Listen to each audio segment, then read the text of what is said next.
Every year, during the wet, the top end of Australia is inundated with monsoons and violent tropical storms which turn the dry creek beds into floodplains and wash away fencing and cattle. Between musters, boundary riders and jackaroos are given the task of riding the boundary fences, making sure they're in top condition. These days, you'll more than likely find them in four-wheel drives than on horseback. On some of the larger cattle stations, there is enough barbed wire fencing to stretch from Sydney to Los Angeles and halfway back.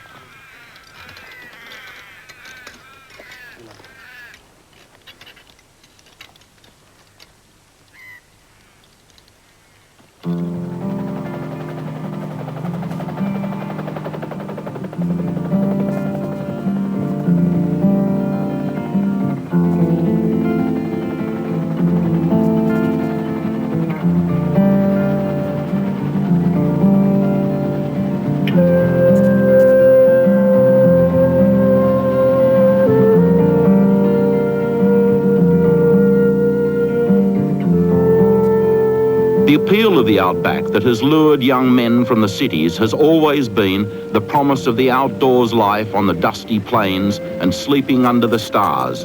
And here, 120 kilometres from the homestead and 500 kilometres from the nearest town, they get plenty of that.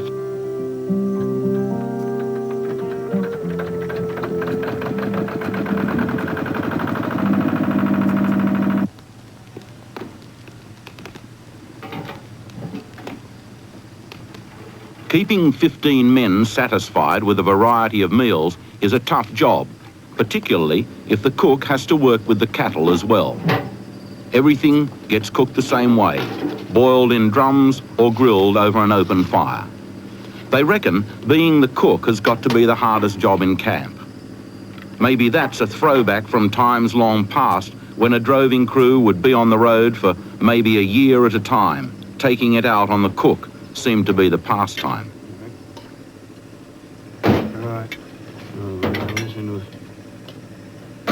If there's one thing they get served plenty of, it's beef.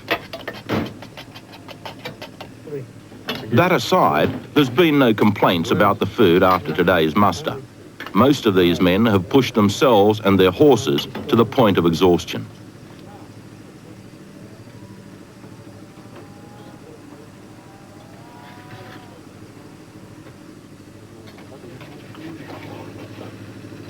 On most properties, the muster takes stockmen like these out on the track for the length of the dry season.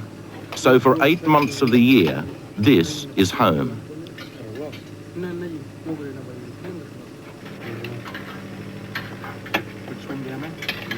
These camps are dry and the stockmen won't get a drink until they hit the local town, and that may only happen twice in a season. See what? Out in the ocean somewhere. What about catfish? They got spikes? Yeah, they only come in certain times of year, don't they? Clouds attract them. After the noise of the day, it is the peace and silence of the bush at night that they enjoy. They're those blue bottom things. Working a station is an ongoing, repetitious process. Muster them in, draft them, brand them, test them, and truck them out. And when that's finished, start all over again.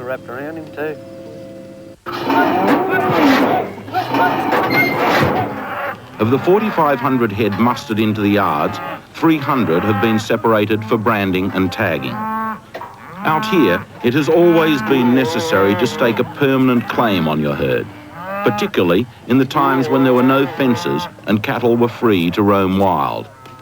Any beast without a brand could be claimed by the finder, possession being the only law in the frontier. Like the American Wild West, rustling too became a problem. You were a dead target for rustlers if you had a brand that was easily changed, and worse off still without a brand at all. Today, the need for regular yarding of cattle goes much deeper than simply for branding and ear tagging. Diseases in cattle are easily transmitted to man unless properly kept in check. Redwater fever, anthrax, brucellosis and tuberculosis are feared by the grazier.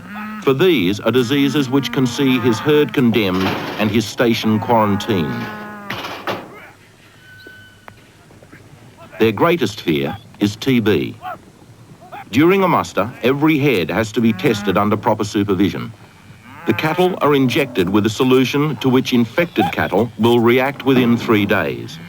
It's a slow and costly process, but one which the cattlemen themselves believe will eventually stamp out this dreaded disease.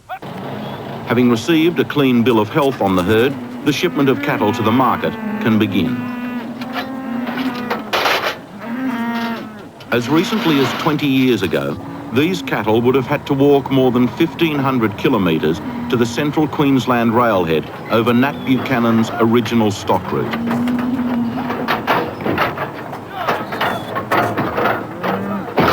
It was the loss of condition suffered during those 2 months of droving that made the northern cattle industry so inefficient.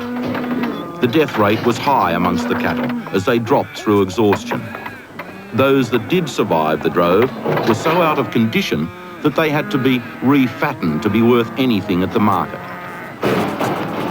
It wasn't until after the Second World War that the first road trains began to operate, but it took 20 years before the Outback roads were considered good enough to make them a worthwhile proposition.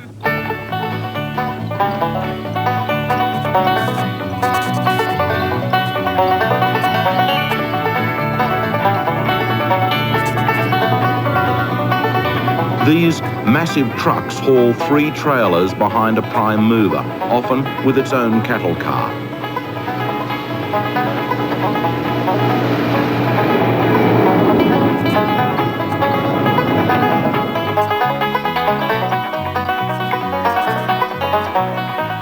To watch a road train manoeuvre its way along a stretch of dirt road is to instantly realise how it got its name.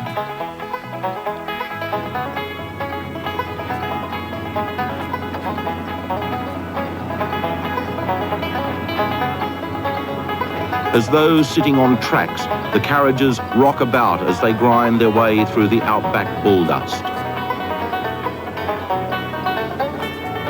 In a single journey, they can move 200 to 300 head at 60 kilometres an hour. It is an achievement for which the old-time drover has no answer. Along with the helicopter, the road train has been responsible for the gradual disappearance of the Australian drover.